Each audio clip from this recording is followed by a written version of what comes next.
Welcome to NG stories. Please like, share and subscribe for more amazing videos. आज हम आपको एक ऐसी कहानी बताने जा रहे हैं जिस पर विश्वास करना आपकी जिम्मेदारी है। वह कुतुबुद्दीन ऐबक जिसने कुतुब मीनार बनवाया, लेकिन 27 मंदिरों को तोड़कर, जिसका झूठा नाम था कि उसने कुतुब मीनार बनवाए।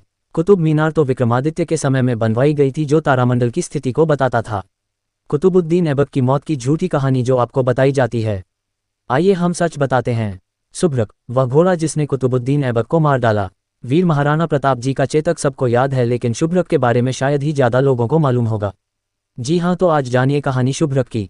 जब कुतुबुद्दीन ऐबक राजपुताना में जमकर कहर बरपा रहा था तो उसे महल में राजकुमार कुंवर का एक घोड़ा पसंद आया, जो कुंवर का शुभ्रक नाम का एक स्वामिभक्त घोड़ा था, जिसे कुतुबुद्दीन अपने साथ ले आया था। बताया जाता है कि दिल्ली सल्तनत में गुलाम वंश के पहले शासक कुतुबुद्दीन ऐबक की मृत्यु दौड़ते हुए घोड़े से गिरने के कारण हुई थी।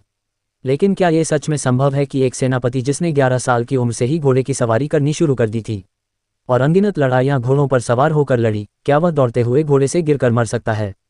असली इतिहास बनाम झूठी मनगढ़ंत कहानी। जब कुतुबुद्दीन ऐबक ने राजपुताना को लूटा और उसने मेवाड़ के राजा को मार डाला और राजकुमार करण सिंह को बंदी बना लिया, लूटी गई संपत्ति और राजकुमार के साथ वह राजकुमार के घोड़े शुभ्रक को भी लाहौर ले गया। लाहौर में करण सिंह ने भागने की कोशिश की, लेकिन इस प्रक्रिया में राजकुमार पकड़ा गया। कुतुबुद्दीन ने उसका सिर काटने का आदेश दे दिया और अपमान को बढ़ाने के लिए मृत राजकुमार के सिर को गेंद की तरह इस्तेमाल करते हुए पोलो मैच खेलने का आदेश दे दिया। जब सिर काटने वाले दिन कुतुबुद्दीन शुभ्रक पर सवार होकर कार्यक्रम स्थल पर पहुंचा, तो अपने स्वामी करण सिंह को सामने देखते ही घोड़ा बेकाबू होकर उछलने लगा, जिससे कुतुबुद्दीन घोड़े से गिर पड़ा और शुभ्रक ने गिरे हुए कुतुबुद्दीन को जोरदार लात मारी। छाती और सिर पर घातक खुरों से किए गए शक्तिशाली प्रहार घातक साबित हुए। कुतुबुद्दीन ऐबक की मौके पर ही मौत हो गई। सभी लोग स्तब्ध रह गए। शुभ्रक करण सिंह की ओर भागा और उसके बाद मची अफरा-तफरी का फायदा उठाते हुए राजकुमार कूदकर अपने वीर घोड़े पर सवार हो गया, जिसने तुरंत ही दौड़ना शुरू कर दिया और अपने जीवन की सबसे कठिन दौड़ शुरू कर दी। ये लगभग 3 दिनों तक लगातार चलने वाली दौड़ थी, जो अंत में मेवाड़ राज्य के द्वार पर जाकर रुकी। जब राजकुमार काठी से उतरा तो शुभ्रक मूर्ति की तरह स्थिर खड़ा था। करण सिंह ने प्यार से घोड़े के सिर पर हाथ फेरा तो शुभ्रक जमीन पर गिर पड़ा और मर गया।